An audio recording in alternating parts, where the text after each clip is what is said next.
안녕하세요. 김정기 목사입니다. 아침 묵상에 함께 하시는 여러분 주님의 이름으로 축복합니다. 오늘 우리가 함께 대할 말씀은 고린도후서 5장 16절로 18절에 있는 말씀입니다. 그러므로 이제부터 우리는 아무도 육신의 잣대로 알려고 하지 않습니다. 전에는 우리가 육신의 잣대로 그리스도를 알았지만 이제는 그렇지 않습니다. 누구든지 그리스도 안에 있으면 그는 새로운 피조물입니다. 옛 것은 지나갔습니다. 보십시오. 새 것이 되었습니다. 이 모든 것은 하나님께서 났습니다. 하나님께서는 그리스도를 내세우셔서 우리를 자기와 화해하게 하시고 또 우리에게 화해의 직분을 맡겨주셨습니다. 사람은 상황이 변하지 않거나 사람이 변하지 않는다는 것을 알게 됐을 때 절망하게 됩니다. 어떤 사람은 이 절망을 극복하기 위해 오히려 더 극단적인 방법을 선택하기도 합니다. 키에르케고르는 절망을 죽음에 이르는 병이다 이렇게 말해요.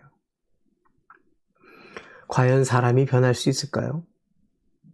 인간이 새로워지고 세상이 새로워질 수 있을까요? 이 질문에 세상은 이렇게 대답합니다. 사람은 바뀌지 않는다. 세상도 결코 바뀌지 않는다라고 대답해요. 시간이 가면 갈수록 더 잔인해지고 나빠진다. 죄를 짓는 사람들을 보면 알 수 있지 않습니까? 가면 갈수록 잔인해지고 더 심해집니다. 어쩌다 겉으로는 보기에 뭔가 좋아지는 것처럼 보일 수 있지만 겉은 변해도 속은 절대 변하지 않습니다. 교육과 통제로 인격이 조금 다듬어지고 나아지는 것 같지만 아닙니다. 예나 지금이나 다른 건 다 변해도 사람은 변하지 않습니다. 환경이 좋아진다고, 지식을 많이 쌓는다고, 외모가 나아진다고 사람 변하는 거 보신 적 있습니까? 사람은 절대 변하지 않습니다. 라고 대답합니다. 그렇다면 믿는 저와 여러분은 어떤가요? 사람이 바뀔 수 있을까요? 변화될 수 있을까요? 뭐라고 대답해야 할까요? 예수를 믿으면 변한다고 믿어왔는데 그렇다고 자신 있게 대답할 수 있습니까? 또 더욱이 믿음이 있고 성경 지식이 많고 기도 시간이 많은 사람을 통해 오히려 깊은 상처와 실망을 경험하게 될 때 어떤 생각이 드나요? 아니 멀리서도 찾을 필요 없이 내 자신을 보면 어떤 생각이 들고 있나요?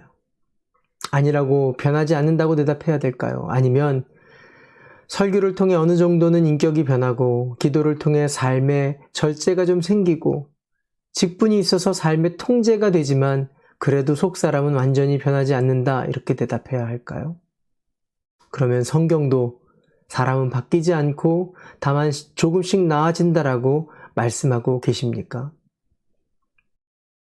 그런데 아닙니다. 분명히 아니라고 말씀하세요. 사람은 바뀐다라고 말씀하십니다. 반드시 바뀌는 것뿐만 아니라 새롭게까지 된다 이렇게 말씀하세요. 이것은 우리끼리 그 하나님이 그렇게 생각하고 계실 거다라고 이상적인 이야기를 하는 것이 아니라 하나님께서 지으셨고 인간을 지으신 그 하나님께서 세상을 창조하신 그 하나님께서 말씀하고 계신 거예요. 우리와 공감하시고 하나님은 그 모진 시간 배신도 당하시고 수모도 당하시고 실망을 경험하신 그 하나님이 하시는 말씀입니다. 뭐라고요? 누구든지 그리스도 안에 있으면 그는 새로운 피조물입니다. 옛 것은 지나갔습니다. 보십시오.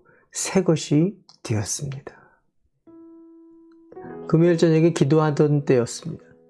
밤새 기도하고 시간 가는 줄 모르게 기도하고 온통 회개하며 하나님 앞에 눈물과 콧물을 다 쏟고 기도하고 나서 새벽쯤 돼서 이제 집으로 돌아가려고 성전 문을 열고 나설 때 새벽 이슬이 내린 그 흙냄새, 바람, 그리고 교회 앞마당에 피어있는 코스모스, 새들, 꽃들이 전혀 다른 새로운 세상의 꽃들로 보이더라고요.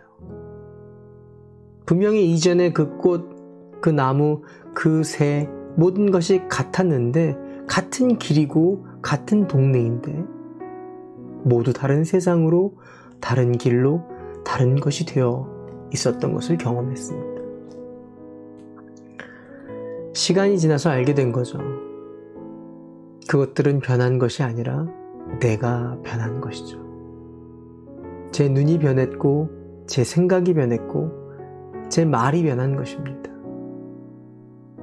사랑하는 여러분, 그리스도 안에 있으면 사람은 분명히 변합니다. 저 사람이 변하는 것이 아니라 내가 변합니다. 저 사람이 죽어도 못 고치는 것이 아니라 내가 고치게 됩니다. 왜냐하면 하나님이 살아계시고 말씀이 살아있고 성령님이 살아계셔서 내가 변하도록 포기하지 않고 응원하시고 붙들고 계시기 때문에 그렇습니다. 그 감격과 그 기쁨의 회복이 저와 여러분 가운데 헌신되어지시기를 바랍니다. 우리 함께 기도할까요? 우리가 용서의 은혜를 먼저 받았고 용서의 사명을 주셨으니 가정을 고치며 교회를 회복하며 이 땅을 새롭게 하는 용서의 부르심 앞에 헌신하는 사람이 되게 해달라고 기도합시다. 또한 새롭게 세워질 공동체가 하나님과 세상을 화목하게 하시는데 쓰임받는 공동체 되게 해달라고 기도하겠습니다.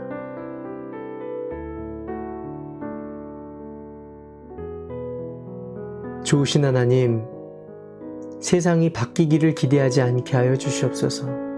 누군가가 바뀌기를 기대하지 않게 하여 주시고 시간이 지나면 해결될 것이라고 기대하지도 않게 하여 주시옵소서. 내 자신을 바꾸시는 성령님의 일하심에 순종하고 헌신하게 하여 주시옵소서. 예수님의 이름으로 기도합니다. 아멘. 오늘도 말씀대로 살기로 결정하셨으면 좋아요 눌러주세요. 화이팅!